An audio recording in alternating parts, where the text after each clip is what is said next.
तो Hitler files के पहले एपिसोड में आपने देखा था कि हिटलर की प्रोपेगेंडा मशीन कैसे काम करती है, और इस एपिसोड में आप अब जानिए कि आखिर हिटलर ने प्रोपेगेंडा करना सीखा कहां से था, किससे था, और उस सीख ने कैसे हिटलर को कुछ नहीं से बहुत कुछ बना दिया।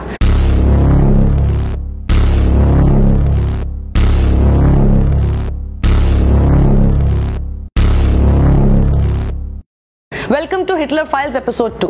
हिटलर ने अपना मानो एक गुरु बना लिया था। नहीं, ऐसा गुरु नहीं जो उसे खुद सिखा रहा हो, बल्कि हिटलर खुद ही सीखने लगा था उससे। वो कोई और नहीं बल्कि मुसोलिनी था। हिटलर ने देखा और सीखा कैसे इटली में मुसोलिनी ब्लैक शर्ट्स को मार्च कराता था, लोगों के मन में अपना अस्तित्व बनाने के लिए, अपना मार्क छोड़ने के लिए। मुसोलिनी पीएम बना और प्रोपेगेंडा बड़े लेवल पर शुरू हो गया। हिटलर ने भी समझ लिया कैसे प्रोपेगेंडा आपको सत्ता तक सिर्फ पहुंचाता ही नहीं बल्कि वहां बने रहने में भी खूब मदद करता है। जिस तरह मुसोलिनी ने खुद के लिए एक शब्द का इस्तेमाल कराना शुरू किया था, इल ड्यूशे यानी लीडर, उसी तर्ज पर हिटलर ने भी खुद को एड्रेस करने के लिए फ्योरा शब्द लाया था, जिसका भी मतलब होता है लीडर।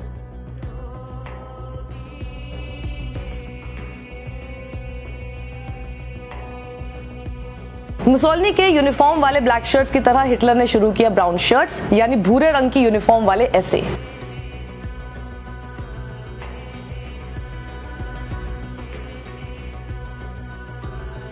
चलिए तो हिटलर की आज की कहानी की शुरुआत करते हैं साल 1923 से, जब हिटलर से एक गलती हुई और उसे एहसास हुआ कि कितना भी प्रोपेगेंडा हो, जो भी करना होगा सिस्टम, लोकतंत्र और कानून के दायरे में रहकर ही करना होगा।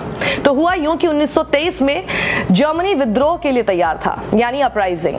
महंगाई जबरदस्त तेजी से बढ़ रही थी, जर्मन करेंसी नीचे गिरती चली जा रही थी। तो जर्मनी के ऐसे बुरे दौर में अपनी राजनीति चमकाने के लिए हिटलर और जनरल एरिक ल्यूडेनडॉर्फ, जिन्हें प्रथम विश्व युद्ध का राष्ट्रीय हीरो माना जाता था, इन्होंने नाजी ट्रूप्स को जर्मनी की सड़कों पर मार्च करा दिया। ये गलती हो गई हिटलर से और इन्हें बुरी तरह खदेड़ा गया। उसे लगा था वो भी मुसोलिनी की तरह ऐसा करेगा तो फायदा मिलेगा, लेकिन बिना ये सोचे कि जर्मनी एक सिविक स्टेट है, यहाँ तख्ता पलट नहीं किया जा सकता। 2 दिन बाद हिटलर को देशद्रोह के आरोप में गिरफ्तार कर लिया गया। जर्मनी का संविधान सर्वोपरि साबित हुआ और इस गलती से हिटलर ने एक सीख ली कि कानून का पालन तो करना ही पड़ेगा, वो उसे चाहकर भी दरकिनार नहीं कर सकता। उसे समझ आ गया था कि वो अपना मकसद दूसरे रास्तों से ही पूरा कर सकेगा, लेकिन उन रास्तों को भी कानून और संविधान के दायरे में ही रहना होगा।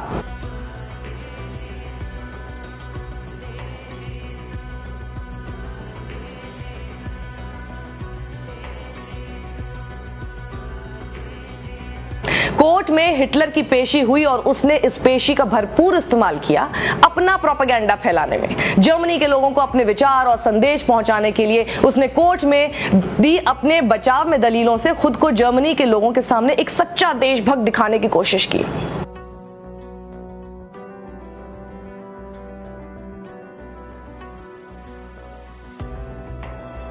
हिटलर ने जेल में अपनी जीवनी लिखी जिसका नाम था माइन काम्फ। वो 2 भागों में छपी। पहला भाग आया 1925 में तो दूसरा 1927 में। हिटलर की ये किताब उसे सत्ता तक कैसे पहुंचाने में मदद करती है वो आप इसी बात से समझ सकते हैं कि 1923 तक इसकी 1.5 करोड़ कॉपियां बिक चुकी थीं।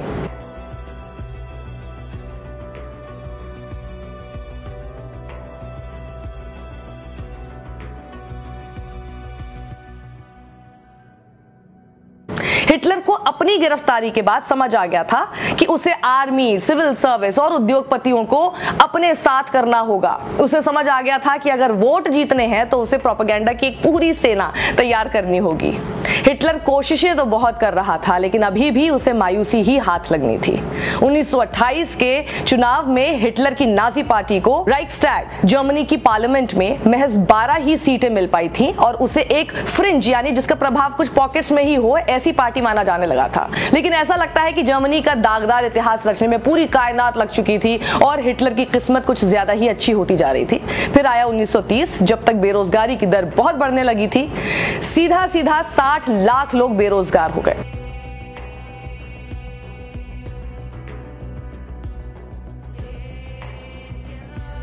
ऐसे में हिटलर ने जर्मनी की जनता को दिखाने शुरू किए ऐसे सपने जो पूरे कैसे होंगे कभी नहीं बताया गया। कुछ याद आ रहा है? जाना पहचाना लग रहा है?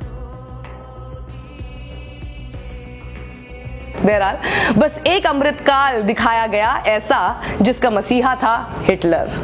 आप अगर हिटलर के प्रॉमिस सुनेंगे तो शायद हंसेंगे और सोचेंगे कि क्या जर्मनी की जनता इतनी मूर्ख थी कि वो ऐसे फंस गई। लेकिन जब आप हंसे तो शीशे के सामने खड़े होना मत भूलना। हो सकता है उस वक्त का मूर्ख जर्मन आज आप पर हंसते हुए नजर आने लगे। खैर, हिटलर कहता था हम रिकवर करेंगे, इस खराब स्थिति से उबरेंगे, हमारे पास काम होगा, हम दोबारा से जर्मनी को अंतरराष्ट्रीय पटल पर ताकतवर बनाकर खड़ा कर देंगे, हम दोबारा से एक प्राउड नेशन होंगे, हम हर जर्मन परिवार को रेस्क्यू करेंगे, हम जर्मन महिलाओं को एक बेहतर जिंदगी देंगे, ब्ला ब्ला ब्ला ब्ला। कैसे, ये हिटलर ने कभी नहीं बताया। ये सब क्लीशे होते हैं, यानी जब आपकी कोई पॉलिसी नहीं होती तब आप ऐसे सपने दिखाते हैं और सिर्फ हवा में बातें करते हैं, क्योंकि आपको पता है सामने जो जनता है वो खुद कूद कर हवा से लपक कर दिल में उतार लेगी आपको। जर्मनी की जनता को एक मसीहा चाहिए था और हिटलर को इसी तरह से बेचा गया। हिटलर हमेशा अपना एक फोटोग्राफर साथ रखता था जिसका नाम था हेनरिक हॉलमैन। हिटलर हमेशा अपनी छवि को लेकर बहुत सतर्क रहता था। हमेशा अच्छे कपड़े पहने दिखने वाले हिटलर ने कभी बात सूट तक में अपनी फोटो नहीं खींचने दी। उसे डर था कि ऐसी तस्वीरें उसकी छवि बिगाड़ने के लिए इस्तेमाल की जा सकती हैं। हेनरिक हॉफमैन एक बार में हिटलर की 3-3 हजार तक तस्वीरें खींचता था, जिनमें से कोई एक हिटलर को पसंद आती थी और फिर वो छपती थी। हिटलर की कोई भी तस्वीर उसकी बगैर इजाजत या पास किए बगैर कहीं नहीं छप सकती थी। हिटलर अपने चेहरे पर गंभीर मुद्रा और हाथों के अलग अलग एक्शन के साथ अपनी तस्वीरें खिंचवाया करता था।